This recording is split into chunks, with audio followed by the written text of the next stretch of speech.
Relationship with the world's highest mountain.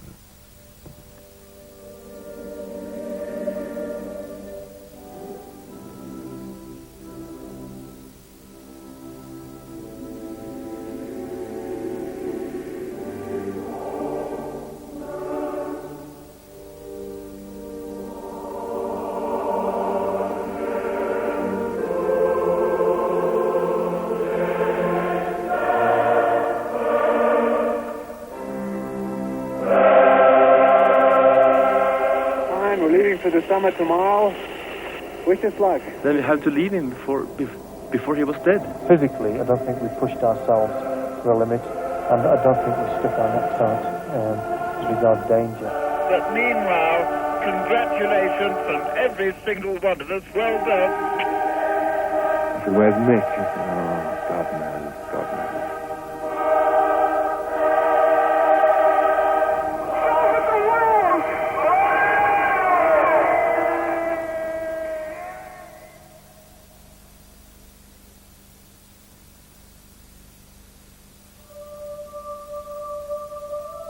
Everest was first discovered in 1852 when the surveyor of India discovered that this peak 15, which was one of literally thousands of snowy peaks along the line of the Himalayas, was the highest mountain on Earth. And they gave it a height of 29,002 feet, which is pretty remarkable when you think that after 100 other surveys, it's now round about 29,028. Almost immediately, when climbers became interested in the Himalayas, they started talking about going to Everest. There was little more than talk. Captain O was a young Indian Army officer of adventurous inclinations, so he wasn't actually a climber, but he decided to go and try to find Mount Everest. And it was in 1913 that he disguised himself as a Tibetan. He managed to get into Tibet quite a long way before finally he was discovered and was firmly ejected. But he had seen Mount Everest from a distance, and he dreamt of going there. He started talking about it, and there were beginning to be interest in putting an expedition together to try Mount Everest seriously. Slowly, this expedition was formed. And it finally got off the ground in 1921, and one of its members was George Lee Mallory. He was a very talented climber, but I wouldn't describe him as an immensely innovative climber. He hadn't done an immense number of new routes. He was a person that was comfortably within the mould of the way the Britons climbed at that particular time. Another person who should have been a member of that expedition was George Finch. He was a keen mountaineer. He'd done a lot of exciting new routes. He had an inquiring kind of mind. It's very much, I think, the modern type of climber. But the British establishment and the climbers themselves, and Mallory in particular, distrusted him. He was different from what they were. But then, just a few weeks before the expedition, they decided that they had to have some kind of medical examination. And in that medical exam, George Finch failed. And it was as if the rest of the team grabbed on that as an opportunity to get rid of him. Anyway, the expedition set out. They were having to go through Tibet, of course, and they went through Darjeeling, and they had what must have been an absolutely wonderful journey, going through this completely unspoilt country that had hardly been touched by any kind of European influence. Anyway, crossing these wide Tibetan plains, they came across to the first sight of Everest. I can remember myself the view from Tingri, which they enjoyed themselves, and you looked south towards Everest, and you've got this extraordinary chain of mountains stretching away in the distance. What we've got to remember, that range of mountains was completely unknown, was completely unmapped. Some 3 months after leaving England, they trekked into the mountains with yaks and a few porters to find a way to Everest from the north. They climbed numerous small peaks until, from one of them, they saw a ridge that looked as though it just might provide a route to the summit. But they couldn't see a way of reaching it. At last, in the teeth of a storm, they reached and climbed a high pass called the North Col that led to the foot of the ridge. But they were forced to turn back. Mallory was depressed that they hadn't done more. He so desperately wanted to reach that summit. He so desperately wanted to climb the mountain. Plans for the 1922 expedition were already afoot before they'd got back from Everest in 1921. There was no question, though, that Finch was coming on the 1922 expedition. There was, right from the word go, an element of conflict between Mallory and Finch. There was the oxygen team, which was Finch just about alone, though Somerville gave him some support, and the anti-oxygen team, which was very much led by Mallory. They reached base camp at the end of April, and it was very much Mallory's plan to make their assault in two phases. The first phase was going to be a non-oxygen phase, and then the second phase, which was almost as a kind of a second thought, was going to be the oxygen attempt by Finch. And then the next day they set out and they made their push for what they hoped was the summit. And I think here you've got to remember that they were going into the complete unknown. They still knew very, very little about the effects of oxygen. You hadn't the faintest idea whether man could survive at the top of Everest.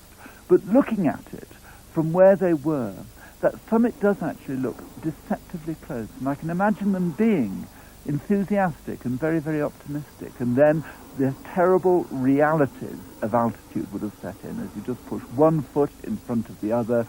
You pause for longer and longer periods. You're racked with coughing. And they reached a height of just short of 27,000 feet, and at last they could go no further, and they retreated. And then came in the forlorn hope. In fact, Finch was on his way up with Bruce on the way up. It was such a forlorn hope that Bruce, for instance, was completely inexperienced. He'd never been into the mountains before. And yet, even as they set out, it became very evident how effective this newfangled artificial oxygen was. They had 4 narrow little metal cylinders on their backs. They were aircraft oxygen cylinders. But immediately they started breathing them, they worked supremely well. They made good progress initially. And then Bruce started having troubles. His oxygen set went wrong, and at one stage, Finch actually gave Bruce his own oxygen set. And they reached a height of 27,350 feet. And it was only Bruce's total exhaustion that stopped Finch going further. Mallory saw this, and he just changed camps completely. And from that moment on, Mallory was was a convinced oxygen user. Mallory decided to have just one more go, this time using oxygen. But this is when things went terribly wrong. There'd been a violent storm, and it's always terribly difficult to decide just how early you can go onto a slope after there's been a lot of fresh snow. They perhaps judged it too finely. They were in too much of a hurry to get up there. Anyway, they set out up to the North Col. There were 14 porters and 4 climbers. And as they got about 3/4 way up, the whole slope went away. It was a huge windslab avalanche. The porters were swept down. In fact, the entire team was swept down. The climbers were on top, and therefore they were actually on top of the snow when they got to the bottom of the avalanche. They frantically dug into the snow. They managed to dig out 7 of the porters, but 7 of them died. This was the worst accident in the Himalayas up to that date. And it was also to be the first of a whole series of terrible accidents where the Sherpas who were helping would have to pay a terrible price for what they were doing in actually helping the team get to the top of the mountain. 2 years were to elapse before the next expeditions, and the second expedition was very similar to the 1922 expeditions, with one very serious weakness, and that was they found an excuse for dropping Finch. They were immediately hit by bad luck. They were hit by a severe storm that severely disrupted their initial build-up onto the North Col. And this also forced them to change some carefully laid plans. They were almost panicked. Instead of having an attempt using oxygen, they decided that they must rush the mountain. The first attempt was going to be made by Mallory and Bruce, not using oxygen, and then the second attempt was going to be made by Norton and Somerville. The first attempt went sadly awry right from the word go. They had trouble with their porters. They didn't get very high above the North Col, and Mallory then just called the attempt off. Norton and Somerville, though, pushed on. They managed to push up a higher camp, and then they made their bid for the summit. And this was a very, very impressive bid indeed. But Somerville had had a huge problem with a desperate high-altitude cough. and eventually he was forced to stop. Norton, though, by himself, carried on. He was going slowly, steadily. Even though he had double vision, presumably from lack of oxygen, he kept going to an incredible height of 28,150 feet, just alongside the great couloir that goes right down the centre of the north face. He was higher, 1,000 feet higher, than any man had been before. And at last, looking up at the final summit pyramid that was immediately in front of him, he realized there was no way he could do that by himself in the state he was, and he turned back. But it had been an extraordinary achievement. Right at the end, there was another narrow, terrifying escape. He joined up with Somerville. The two of them were going down. Norton had gone just a little bit further ahead when Somerville was caught by yet another violent paroxysm of coughing, and suddenly he realized that he was choked. In fact, what had happened, he'd actually coughed away the lining of his throat, and it was stopping his breathing. And he actually got his hand and he had to pull the bits of mucus and skin and everything else to clear it, and he then managed to stagger down. He was an immensely determined man. But there was to be one more last-ditch attempt. Mallory had got back, he'd got things organised, and he realised now that the last chance was to use oxygen. Here, though, he made an odd decision, I suppose. I don't think you can explain it as anything else. He decided to choose as his partner Irvine rather than Noel Odell. Odell, an experienced mountaineer who'd been going extremely well on the mountain very, very strongly. And perhaps Mallory preferred to have Irvine, the younger, less experienced man, as someone who would actually do what he was told and be an easy partner for himself. It was on the 8th of June that Mallory and Irvine set out from the summit. No one actually saw them set out. But Noel Odell, who actually walked up from the lower camp to Camp 6 during the day, saw them at about midday. It was a day when the cloud was coming in and out throughout the day. But it was a fine day, there was very little wind. And there was one moment when the whole of the upper mountain cleared. And Odell saw these two tiny figures, and they were higher than anyone had ever been before. He thought they were at the second step. This was a little rock step that is immediately below the final pyramid.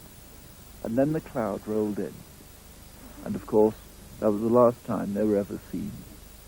It's just conceivable that Mallory and Irvine actually reached the summit of Everest in 1924. They were last seen at midday. They could have reached the summit and have perished on the way down. But that's something we'll never know.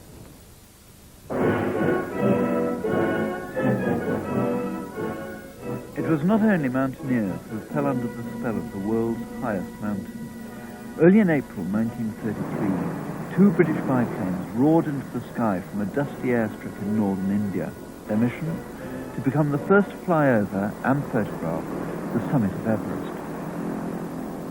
As they climbed towards the mountains ahead, they had no knowledge of what to expect, what atmospheric conditions they might encounter in such immense mountains. Now the second phase of the flight began. For the first time, man was to look down upon the roof of the world, the majestic Himalayan range crowned by more than 70 peaks higher than any other peak on Earth. As the pilots battled against terrifying downdrafts, the cameraman shot roll after roll from a vantage point no one had ever had before. Then, whilst reloading his camera, his oxygen line became trapped beneath his boot. Gasping in the rarefied air of 30,000 feet and literally minutes away from death, he desperately searched to find the break. He managed to bind it up with a handkerchief just in time to struggle up into the slipstream and film the upper section of the northeast ridge, the route on which Mallory and Irvine had died 9 years before, and the summit of Everest itself.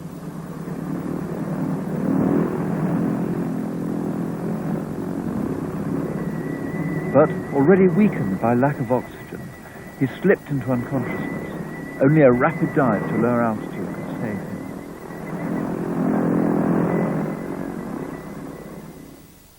Even as the pilots of the Houston flight touched down, a new Everest expedition, the first for 9 years, was planning an assault on the mountain. They got a very high camp at 27,400 feet. From there, Lynn Wager and Percy Wynne Harris set out for the summit. About an hour after leaving camp, they made a fascinating discovery. They came across an ice axe, and of course it could only have been Mallory's or Irvin's. They left the ice axe there and continued upwards. They only got as far as Norton had done on the previous occasion. It seemed as though there was some kind of invisible barrier at around that 28,000 foot mark.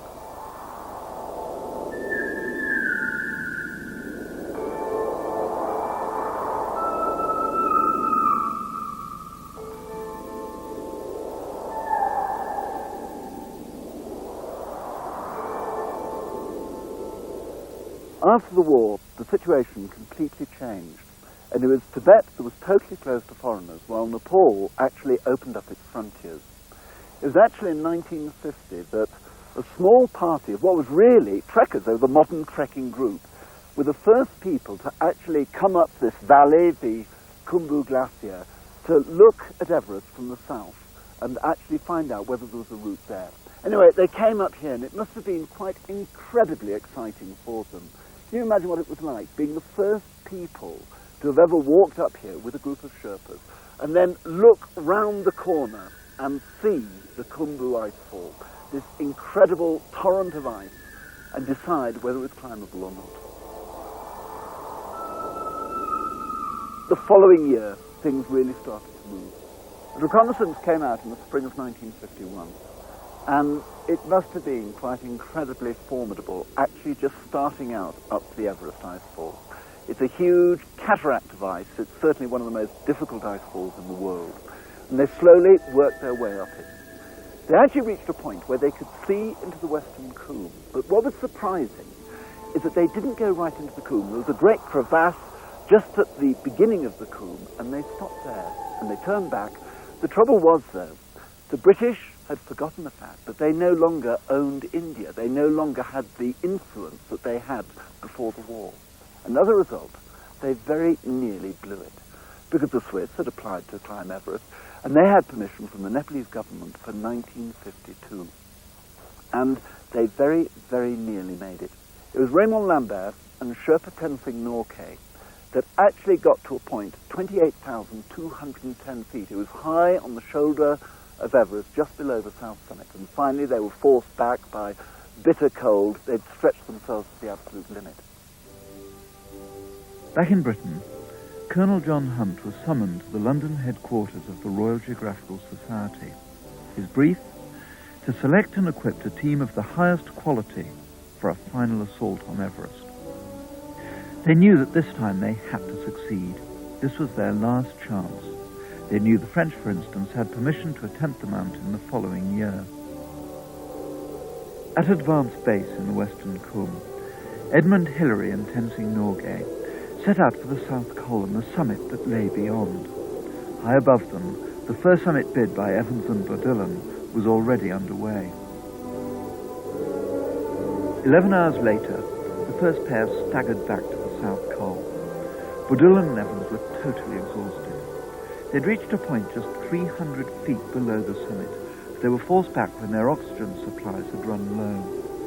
It was the highest point that anyone had ever reached on the Earth's surface, but it was not high enough. 3 days later, Hillary and Tenzing had their turn. Two very small men cutting steps in the roof of the world.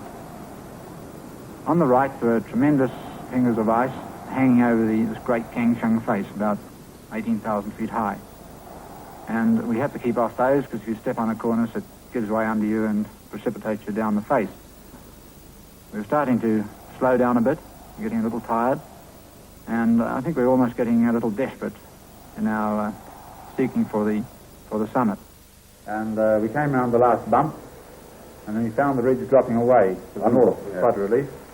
So we looked up, and there was the summit just 30, 40 feet above us. All that was needed was a few more blows with the ice axe, and Hillary and Tenzing stood on the summit of Everest.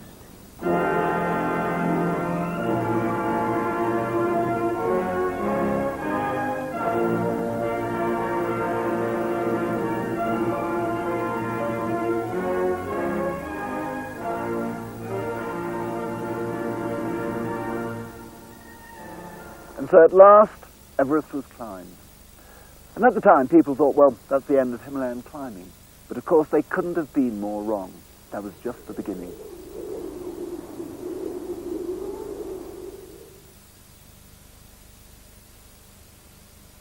I wonder if the connoisseur will notice it's PG Tips granules. The youngest, freshest tips of the tea bush, brewed to perfection, then freeze-dried, so you can enjoy all the PG Tips taste just the way you like it. Lovely cup of tea, love.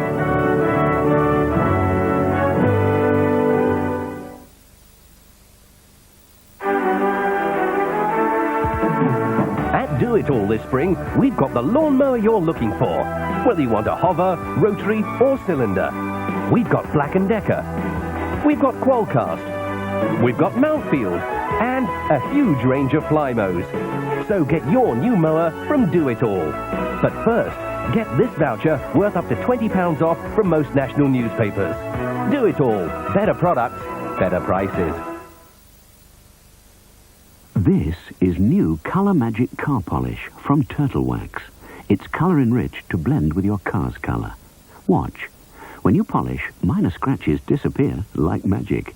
Just pick the colour closest to your car's finish and see how Colour Magic blends in to enhance the true colour and polish off those imperfections. One easy application leaves a brilliant deep gloss shine that can last up to 12 months. New Turtle Wax Colour Magic. Seeing is believing.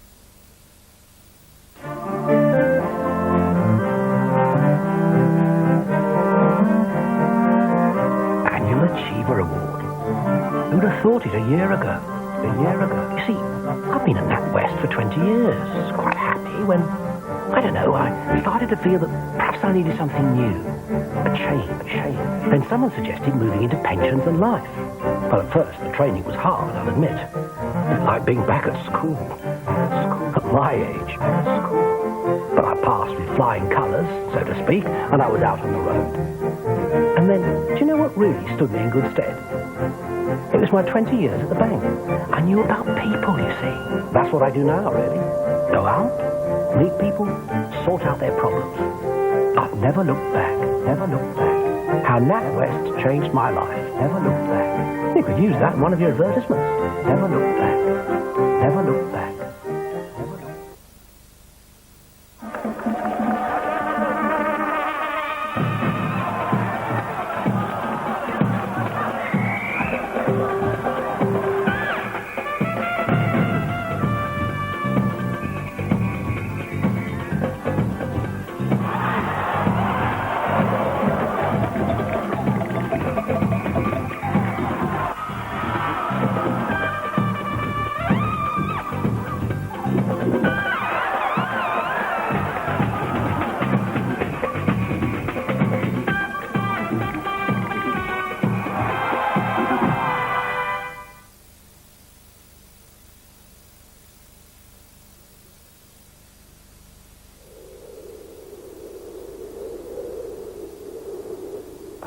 In a way, one of the finest expeditions on Everest was in 1963.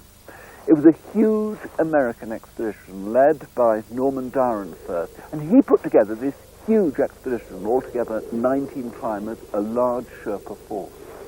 And they set out not only to climb Everest, but also to put a new route up it. The expedition separated, in effect, into two teams. There was a group that wanted to put an American at all costs on the top of Everest, and therefore to use the easiest possible route, the South Col route. And the other team were a group of more modern climbers, if you like, and they were led by Tom Hornbein and Willie Unfold, two West Coast mountaineers. They felt that it was an absolute waste of time to go to Everest and then climb it by a route that had already been climbed. And they chose the unclimbed West Ridge.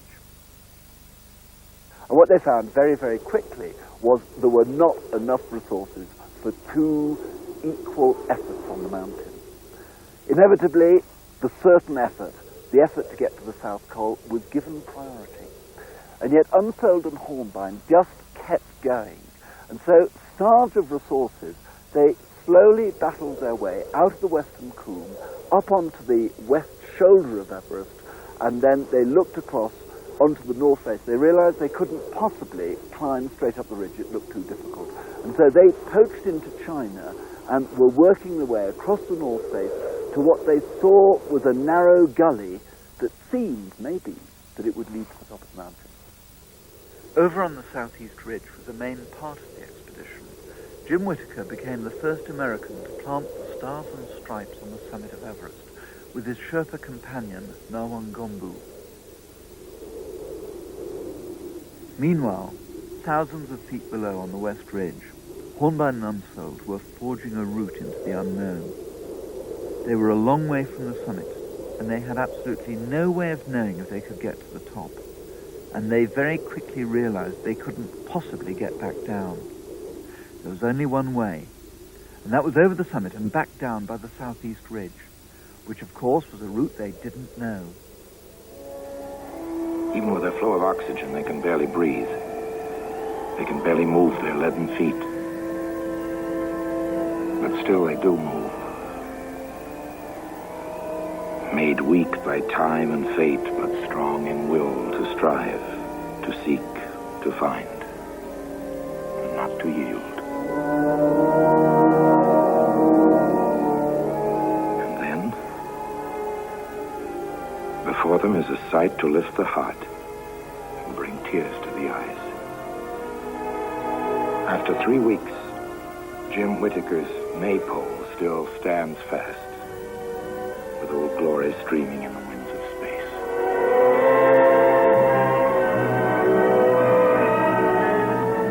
These are the first moving pictures ever taken from the summit of Everest. Already exhausted, they set off down the southeast ridge, only to be forced into an epic bivouac above 28,000 feet. They suffered terrible frostbite before they stumbled down to be reunited with their companions. It was a unique achievement, the first traverse of the world's highest mountain by a new and technically very challenging route. And to this day, it remains one of the finest efforts on Everest. The Indians climbed Everest in 1965 and actually put the largest number of people on the summit, 9 altogether. And then after 65, there was a gap of 4 years when the whole of the Himalayas was closed to climbers for various political reasons. And it wasn't until 1969 that mountaineering could start once again. It was almost as if a dam had been broken. It was very similar to what had happened in that intermission of the Second World War. And it was that climbers came back in 1969, 1970, applying the techniques and the ideas that they'd had in the Alps, climbing the big north walls of the Eiger and so on, to actually do the same kind of thing in the huge faces of the Himalayas.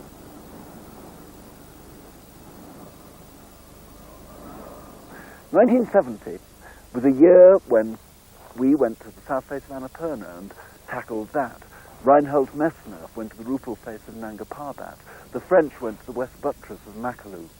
And the Japanese chose the greatest challenge of all, the southwest face of Everest, the hardest way up, the highest mountain on Earth.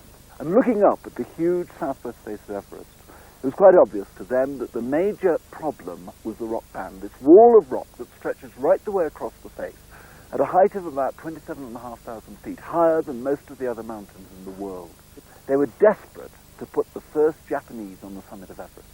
And therefore they split what was a very big team between the South Col route and the southwest face. And you just couldn't do this with something like the southwest face. The southwest face was so difficult, I think, that it needed total concentration. As a result, they did succeed in putting the first Japanese on top of Everest, but they only reached the foot of the rock band on the southwest face, and so the southwest face was unclimbed. The focus of world mountaineering was now on the southwest face of Everest, and expeditions were lining up to have a try at it. The next one in the list was the International Expedition. It was an expedition where there was a confusion of objectives. It started out with the very, very best of intentions of getting a group of climbers from different countries to work together. The trouble was, though, that they had many different aims. Some definitely wanted to climb the southwest face and regarded no other objective as worthwhile. Others just wanted to be the first person of their country to stand on the summit of Everest and would like to do so by the best possible way. Anyway, Norman Downford and his co-leader, Jimmy Roberts, decided to get over this problem by having two objectives. to have the southwest face and also the west ridge of Everest. And then disaster struck. They were hit by a severe storm. One of the members of the team, Harsh Barguna, was coming back down from the west ridge, and they were descending along a long series of fixed ropes. He hadn't got the strength to get across these fixed ropes. He was lying helpless, hanging actually on the rope. I arrived and I could see two figures in the blizzard at the end of the fixed rope, the far end of the ice slope.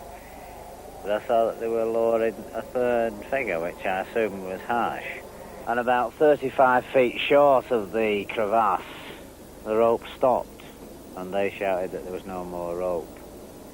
And that really was the end for Harsh. It was obvious that unless we got ourselves out of this situation, that there was going to be more people benighted and frozen. So there was absolutely nothing for it but just to leave him there. In the aftermath of the accident, it became increasingly obvious that if they were to go on at all, they could only go for one route. There was a huge argument between the various interests within the expedition, and it ended up with what became known as the Latins, which were Pierre Mazot, Carlo Mari from Italy, and the two Vauchers, actually leaving the expedition in dudgeon. They expect me, Pierre Mazot, member of the French Assembly, aged 42, to work as a Sherpa for Anglo-Saxons and Japanese. Never. This is not me, but France they have insulted. The remaining members of the team were now concentrated on just one objective, the southwest face of Everest. It was the two Britons, Don Willems and Dougal Haston, supported by the two Japanese, Yumura and Ito, with a small band of Sherpas, that slowly fought their way up the southwest face. They worked their way up to the far right-hand corner of the rock band, and there they saw a narrow chimney that seemed to go up through the rock band. Don and Dougal got about 150 feet up. But by this time, the flow of supplies had dwindled to a trickle. Everyone was exhausted, and they realized that they just had no way the strength to actually not only climb the rock band, but then make it to the summit. And so they retreated. How are you diddling? How are you? Hi, Murray. Nice to see you back. It's nice to see you. It's amazing, but true. Come over. Are you? I've got something a bit better than that. Dougal's off his nut. He's allowed me to carry the whiskey. How far are you ahead of Dougal, do you reckon? Not so far now, because I've stopped a long time with John. Do you like a swig? Oh, why not? I'll have a swig. All right. Your health. And for his the next time. Yeah. I, meanwhile, had been waiting in the sidelines. I desperately wanted to have a go at the southwest face of Everest, and at last I got my opportunity. But it was a gamble, because we had to wait for a gap. The mountain was fully booked up. But in the autumn of 1972, the Italians who had the booking withdrew, and I was able to grab it.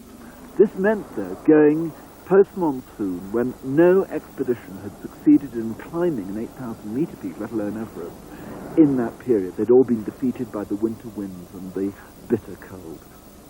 I'm not sure what the temperature is. We've got a thermometer up here, but the thing was broken. I think it was just too cold for it. But I suspect here in the morning, it's about between minus 25 degrees centigrade when you're lucky, minus 35 degrees centigrade when you're not. I was up at 27,200 feet with Dougal, and we were screaming into each other's ears to get over this wind. I mean, the wind was just howling around, and it had been so powerful, that wind, that it had actually lifted me bodily off the slope and blown me across it, but luckily I was clipped onto a rope that was previously fixed there. And it was obvious that we couldn't go on and climb through this rock band in what must have been winds of 100 and 120 miles an hour, I think. We'd pulled out all the stops just to get that far on fairly ease-angled snow. I mean, where there's snow, a man can generally go, but where there's rock, it's another matter. We'd got no higher than anyone else had done.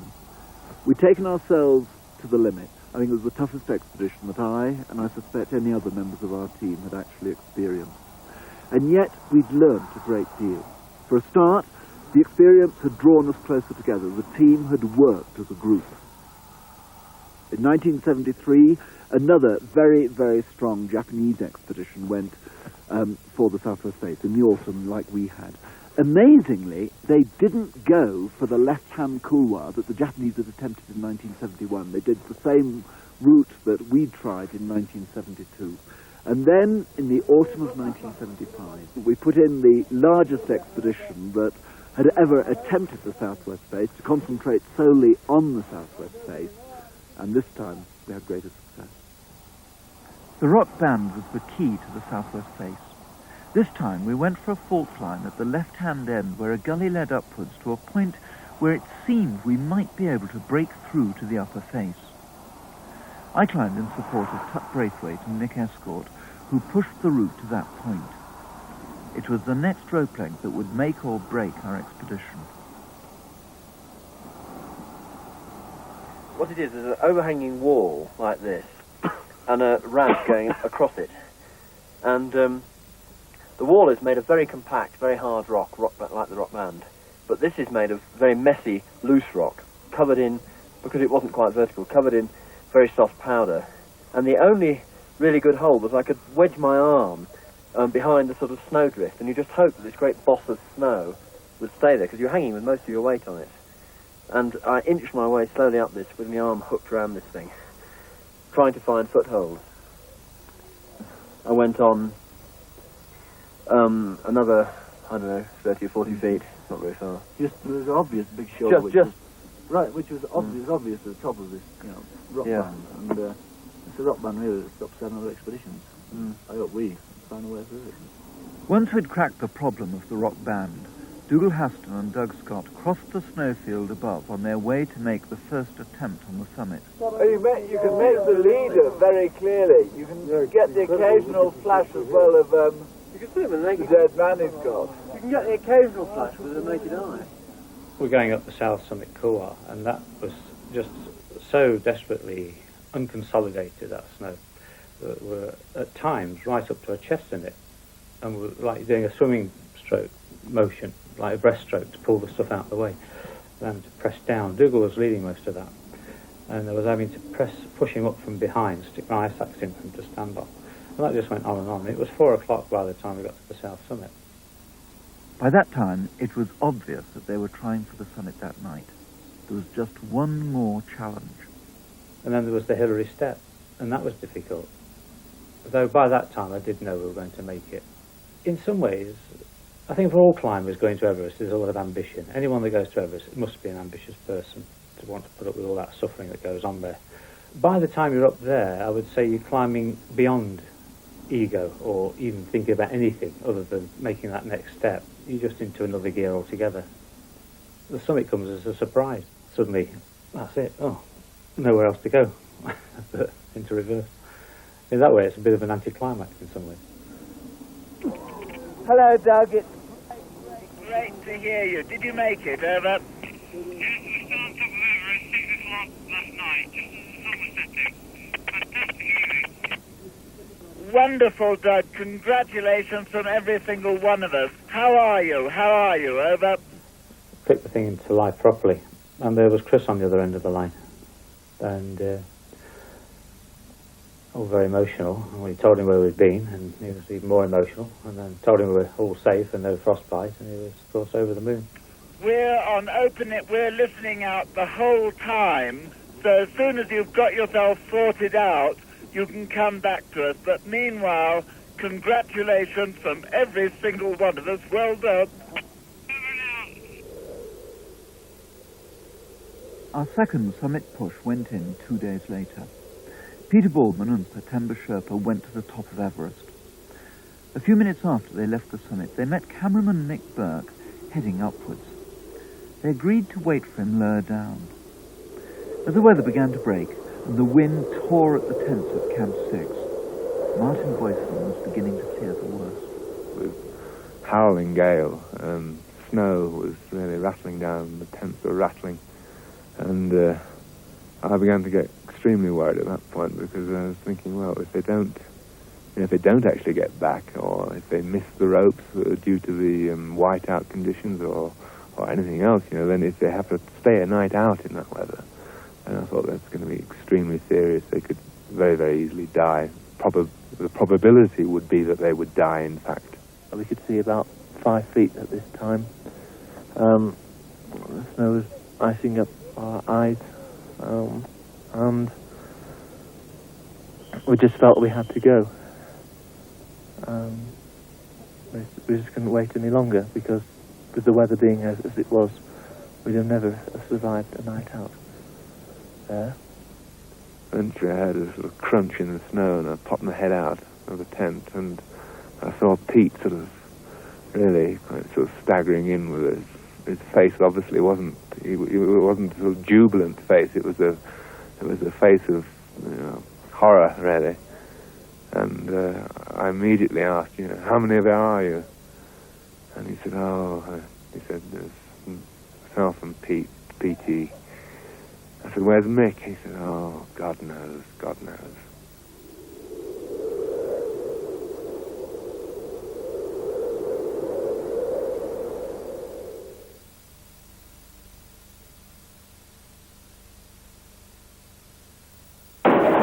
Any old iron, any old iron, any old iron. It's gotta be right with hammer, right on iron, all right.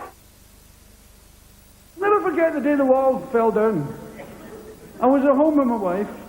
As a matter of fact, it displayed the difference between men and women. I said, Pamela, look at this! Berlin Wall fell down, all the people are running there.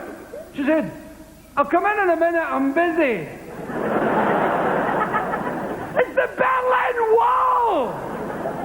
They won't shove the people back in, Get back in. Pamela didn't see that. Caliber, for nights you'll remember. Jersey Royal new potatoes. They are delicious, and in your shops now. A great food taste for us all to enjoy. Here's how to make perfect smoked salmon and scrambled eggs. Enough for 2. Cut 4 ounces of Sainsbury's smoked salmon into strips. Add 2 tablespoons of single cream and leave for 10 minutes. Now crack 4 eggs into a bowl, whisk and season. Next, take a good knob of butter and melt in a pan. When hot, add the eggs. Stir until they begin to get firm, add the salmon, and keep stirring until almost set. Remove from heat and stir in another knob of butter, and serve immediately with Sainsbury's toasted bagels and garnish with chopped chives. And if you want a special treat, try a glass of Sainsbury's champagne too. It really puts the top hat on it. Sainsbury's, everyone's favourite ingredient.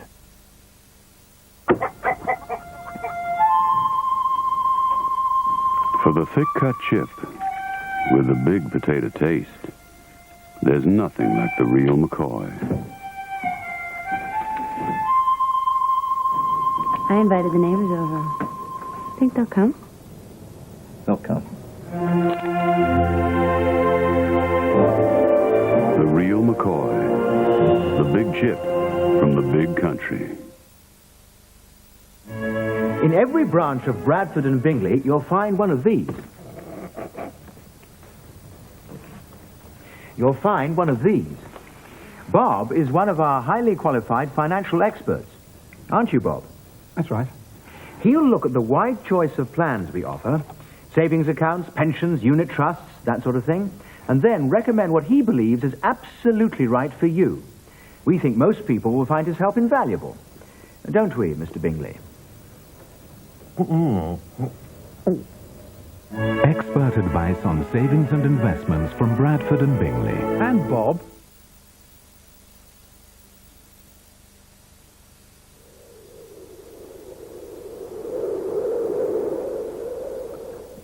The next milestone in the story of Everest came in 1978, and it was the first attempt on Everest without using oxygen at all. And in a way, it was a bigger challenge than even Ed Hillary and Sherpa Tensingh's first ascent of Everest. Because nobody really knew whether you could live at 29,000 feet without oxygen, and whether you could get back down or not. And a lot of the pundits, a lot of the experts said it was completely impossible. The two men who were going to attempt this were Reinhold Messner and Peter Habler. And they were making a huge step into the unknown. Messner and Habler joined an Austrian expedition to make their historic attempt. They played their part in forcing a route up the Lhotse face to reach the South Col. In return, they were allowed first crack at the summit itself. Peter Habler followed Messner up the final ridge. Within short time he reached the summit, and he was sitting there beside the Chinese pole, and I just remember seeing him, and in the last moment I thought, well, we are going to make it, and I went up towards him, and all I remember, I started crying. I cried like a little child, you know, and I fell over him. He had to put his camera away, and I didn't care about the camera. I didn't care about anything else. I was just happy we were there, you know. I wasn't proud or whatever, and I wasn't even aware, and I don't think he was aware that we were sitting on top of Everest, which we had done without any oxygen, you know, which was just on a mountain somewhere in the world. Another challenge in mountaineering has always been climbing in winter. It started with winter climbing in the Alps, and it's now moved into winter climbing in the Himalayas. And this is where the climber takes himself to the absolute limit. And on Everest, it's probably the greatest limit of all. It was actually the poles that made the first winter ascent of Everest in 1980. And then in 1981, a British expedition led by Al Rouse took on an even more challenging objective. And this was the West Ridge, climbing it from the low La all the way to the summit in winter. The sheer physical grind of putting one foot in front of the other is now compounded by the mental effort required to motivate the body to continue in the face of seemingly overwhelming odds. 8 weeks of intense cold, storms, hurricane-force winds, and dysentery have drastically reduced their strength. Bad weather closes in. It comes suddenly with little warning, completely altering the character of the mountain. On the more exposed west face, the 6 remaining British climbers are reaching their physical limits. Pete Sexton is at base camp with a racking chest infection so severe that his coughing has broken a rib. Al Burgess, Alan Rouse, and Brian Hall are all severely weakened by dysentery and riding out another storm at Camp 1.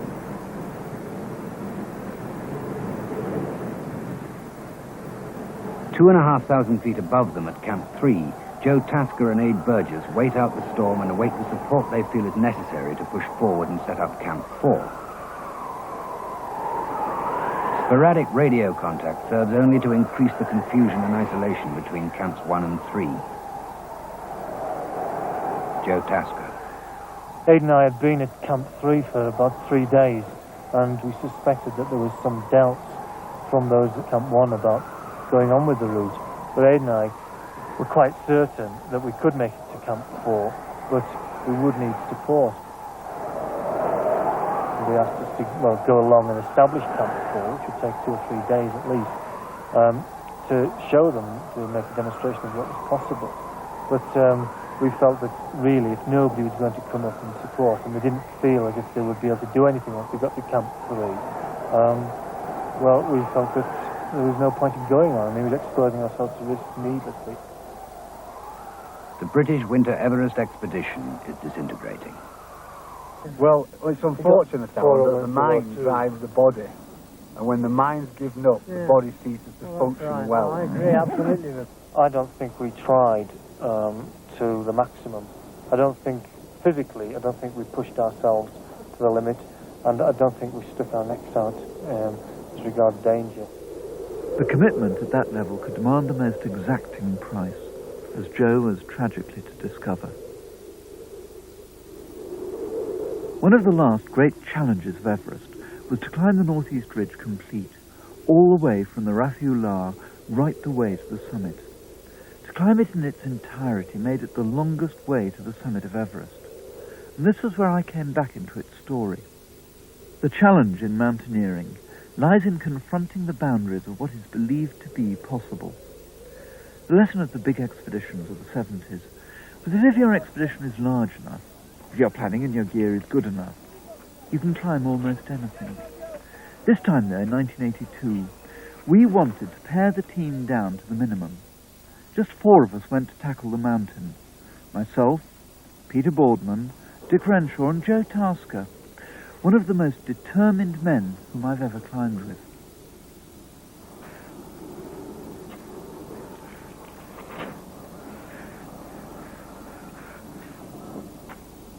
We pushed a series of camps to a point where 3 rock pinnacles barred the way to the upper ridge and the summit. Demanding technically difficult climbing at an altitude above 26,000 feet, these would clearly be the crux to the route. But we were being ground down by attrition. Dick Renshaw suffered a stroke, while I was exhausted by the weeks of constant effort. Although passing blood and suffering stomach pains, Joe Tasker was determined to join Pete Boardman in one last push for the summit.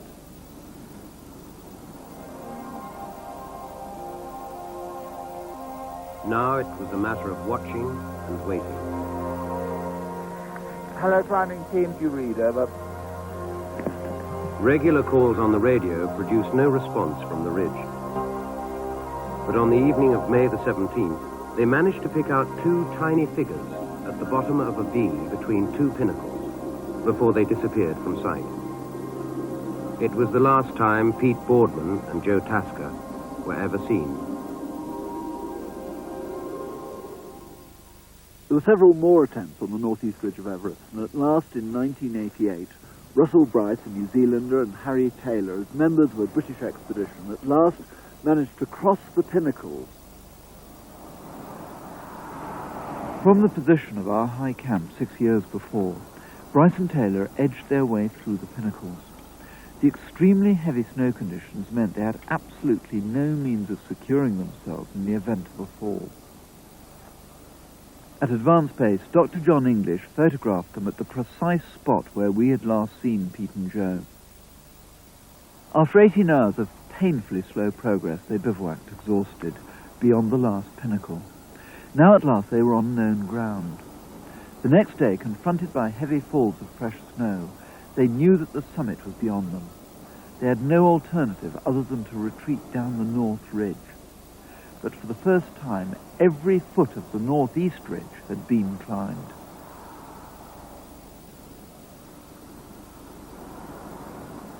Today, Everest is being climbed by every face and almost every ridge. Over 500 mountaineers have followed in the footsteps of Hillary and Tam Singh. Some have descended by ski or by parapente, but over 100 have paid the ultimate price for attempting the climb. Base camp is a tented city where climbers of all nationalities wait their turn to top out. They use satellite dishes to fax news items home to family, friends, or for that matter to commercial sponsors. The British are here. And nearly 40 years to the day since John Hunt's triumph of 1953, Rebecca Stevens has become the first British woman to climb to the summit of Everest. The 3 of us have been staggering and kicking steps in deep snow for about 12 hours, and we were exhausted by this stage. So to see the flags of the summit was a huge relief. Somehow I hadn't realized that the ridge from the south summit to the true summit was quite as rocky and narrow as actually it is. The whole climb is a snowplod until you get to this point, and then you have to scramble along this rocky ridge, which technically isn't very difficult, but you're 29,000 feet stuck up in the sky, and I chose not to look down too much because everything looked very tiny below and a hell of a long way, and one slip and that would have been it. Expedition leader John Barry puts the tinsel and trappings of Everest in the 90s into perspective. Well, it's crazy, really. I mean, look at it. Somewhere, no one knows. There's somewhere between 13 and 19 expeditions here. I don't think anyone actually quite knows for sure who's turned up and who's not coming and who's not going to play. Kit's got better. Nothing is unknown anymore. I mean, the great thing about the first guys here is that, you know, everything was new, everything was unknown. Every corner we went around, it was a new aspect. That, of course, is not true for us. So all those things are easier. Our equipment's much better. Sleeping bags are warmer, tents are lighter, all this sort of business. But Everest, despite all that, Everest remains the highest point on the planet. And I don't know any climbers who, given the chance to stand on the highest point of the planet, would say, no, I don't want to do that.